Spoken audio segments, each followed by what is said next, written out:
Top 15 upcoming games 2013 to 2014. Number 15, Call of Duty Ghosts. Now, whether or not you think this game should be in this list, or perhaps that it should be higher up in the list, undoubtedly this game is going to be one of the top grossing games this year. I've put it at 15 because I want to wait and see. There's very little multiplayer footage at the moment, and that is obviously what the vast majority of people spend the most amount of time playing in the game. Single player details have of course been revealed, and the game will come out on November the 5th. The US apparently is no longer a superpower, and you're part of a band of elite soldiers called Ghosts. Apparently one of those guys is in fact a dog, or you can control the dog, as you'll see in this clip here. Nice. Where'd the other one go? Number 14, Splinter Cell Blacklist. Sam Fisher reprises his role in this game, but unfortunately it seems he took a bullet in the neck and now sounds completely different. Comes out August the 23rd, and the big selling point of this game is killing in motion, which basically means instead of just going stealthily one kill to another, you can now wipe out a whole troop of guys, one after the other, by marking like you could in Splinter Cell Conviction. Another cool little feature you may not have heard of is that if you're on the Xbox, you can call in Connect voice distractions, which means you can shout and the guards in game will come over to where they heard the shout from instead of Sam Fisher's copyright whistle. As for the single player story, the Blacklist is a series of planned attacks on the USA, and instead of 3rd Echelon you've been upgraded to 4th Echelon, and you've got to stop these attacks. The multiplayer sees the return of the coveted Spy vs Merc mode, which compared to the NPC modes in Conviction etc. was incredibly good. Number 13, Dead Rising 3. As you can see, the fictional city of Los Perdidos has got something of a zombie problem, which you, Nick Ramos, are going to fix. Game comes out at some point in November this year and is an Xbox One exclusive. Some of the new things, which in this game but not in the previous, you can now craft on the run. The guy you're playing is a mechanic, so if you wanted to make yourself a broom saw and you find a broom and a saw, that's how you make one. You can just kneel down and get that job done. It is a completely open world city like Grand Theft Auto is, and you've got to escape it before a military strike on there. So the game gives you a lot more freedom on the next generation of consoles than the previous games did.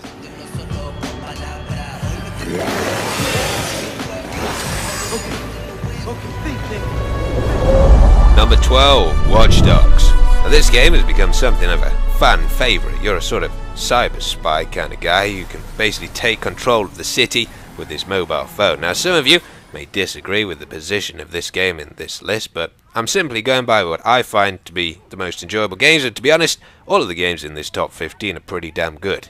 Game comes out November the 19th and is billed as an action-adventure stealth video game set in an alternative reality Chicago, where there's a supercomputer and those in control are, suffice to say, abusing it. But that's how you get to take control of all these things in the city, because they're all linked together. So you can use your phone to check people's bank details that you can see. You can use it to malfunction equipment in the trailer. You sort of used it to hack traffic lights and cause a massive pileup before eliminating one of the targets. Get out! Get out! Stay low! Number 11, Assassin's Creed Black Flag. So once again, you're a member of the Kenway family, and one who perhaps enjoys a little more unconventional fun than the rest. He's a pirate. Does that mean that we're now playing as the bad guy, or is he still the good guy, or I guess on October the 29th we find out. Turns out that Pirate Kenway has got a few friends, aside from sharks of course, like Blackbeard. So if you're a fan of pirates, I don't know who is a fan of pirates, but if you are a fan of pirates, I'm sure you'll see some of your favourites in this game.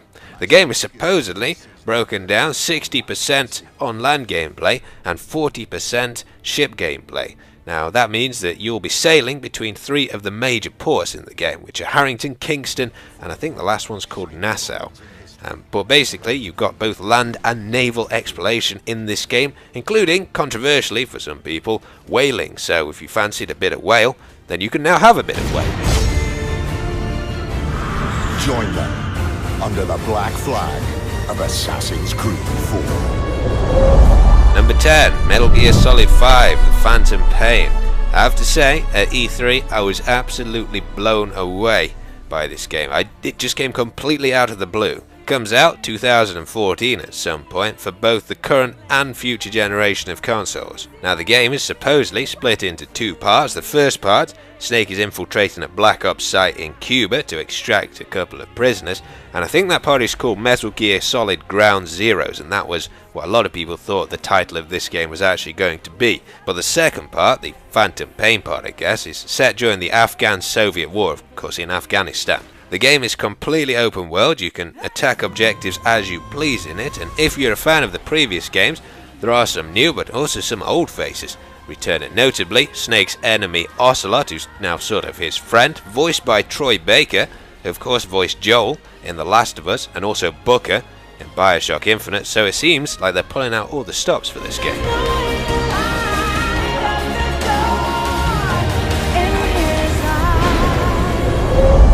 Number 9, DayZ Standalone. If you're unfamiliar with this game, it places you in an open world where you've got to survive the current zombie apocalypse with any other players that you find. The alpha of this game is coming out at some point in July and aims to improve on every aspect of the mod. The map's been extended 20% further to the north and the west, and there's new islands, including Utes, out in the sea. 90% of the buildings are now enterable, most of the towns have been rearranged, there's a new crafting system, a totally new UI, even the map comes in several different parts that you have to piece together. So there is, we've got military bases nearby. I mean, it's a 260 square kilometer map. Number 8, Arkham Origins. Game set 5 years before Arkham Asylum, which was probably one of my favourite games ever made.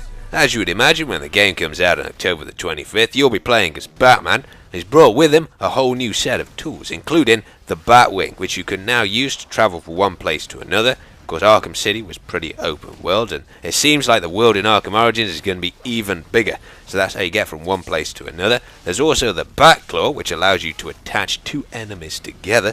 And as well as that, Batman now has some new detective skills, which lets him recreate crime scenes and solve puzzles by using that info. It's also worth noting that everybody's favourite voice actor, Troy Baker, is making a return in Arkham Origins as the Joker.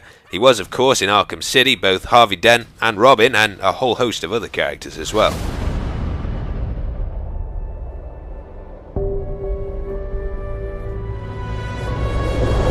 Number 7, Mirror's Edge 2. Now so far, this is the only footage we've got of Mirror's Edge 2, made of course by DICE, confirmed to be coming out at some point in 2014, but I cannot wait for this game, because the original Mirror's Edge, with its free running through a futuristic, super clean looking city, was just, it was so different to every other kind of game that when you reprise your role in this as Faith, I'm almost guaranteed it's going to be a good time.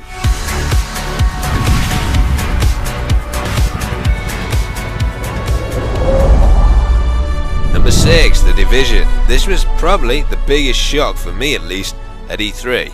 Currently only coming out on the PlayStation 4 and the Xbox One, although they are considering a petition to get this on PC. It is an MMO third-person tactical shooter. The game is set in an immediately post-apocalyptic New York, where a disease has caused society to collapse. You play part of an elite team set to try and resolve this crisis. As with a lot of next generation titles, this game features companion gaming, so if you've got a tablet, then you can use it to, say, fly around a little bot to check out different parts of the city and things like that without having to go in there with your character. Wow, yep. I'm gonna go in. Number 5, Titanfall. So this is the first release of Respawn Entertainment. The guys who left Infinity Ward set up their own company because they didn't like the direction of the Call of Duty series. The game is said to come out Q1 2014 for the Xbox One and PC. It's multiplayer only with single player elements, which is actually quite a good thing because that usually means the multiplayer is going to be very refined. As you can see, you can either play as free running pilots or inside agile mech walkers, so Colonel Quadrich, eat your heart out.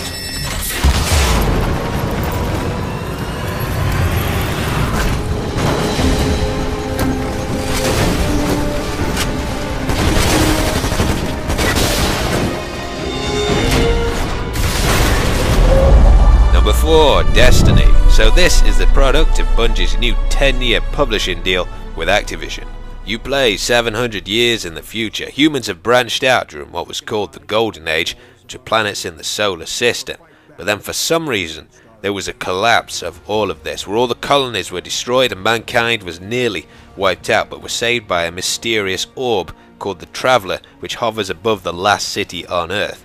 You play as either a hunter, a warlock, or a titan, whose job is to reinforce the city and find out what caused the collapse. So the game is dubbed to be an FPS with MMO elements, in the sense that it has a matchmaking system which actually limits the number of players you see in the world, determined by what you're actually doing in the world. It's confirmed to be coming out at some point in 2014 on both the current and future generation of consoles.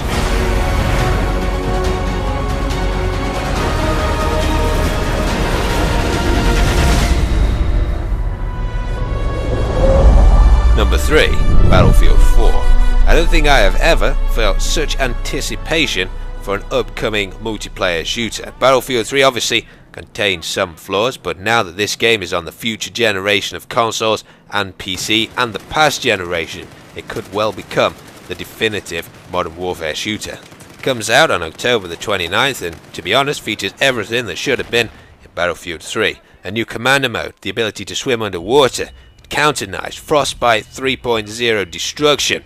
As you'll see in this video, this whole tower gets destroyed once the underlying pillars are taken out. You can also play as female soldiers, and you play as 3 factions: the US, China or Russia. From what I've seen, both vehicle and infantry gunplay is a whole lot more satisfying as well.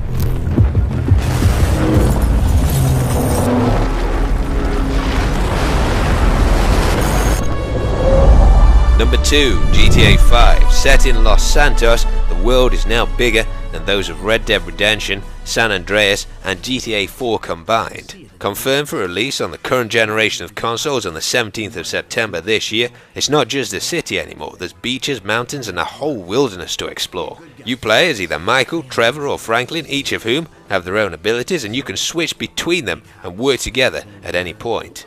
If you want something different from the main story, you can of course indulge in all the extras: yoga, jet skiing, base jumping, golf, scuba. Jim, you can pretty much do what you would do in any city. If you get bored, which is unlikely, why not buy yourself some property?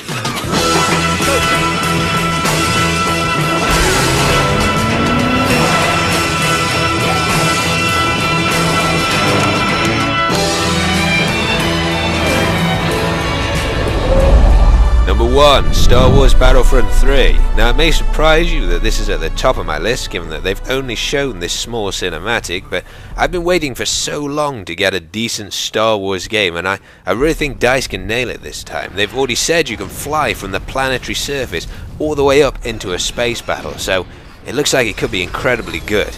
But thanks for watching guys, I hope you enjoyed the video, and I'll see you in the next chapter.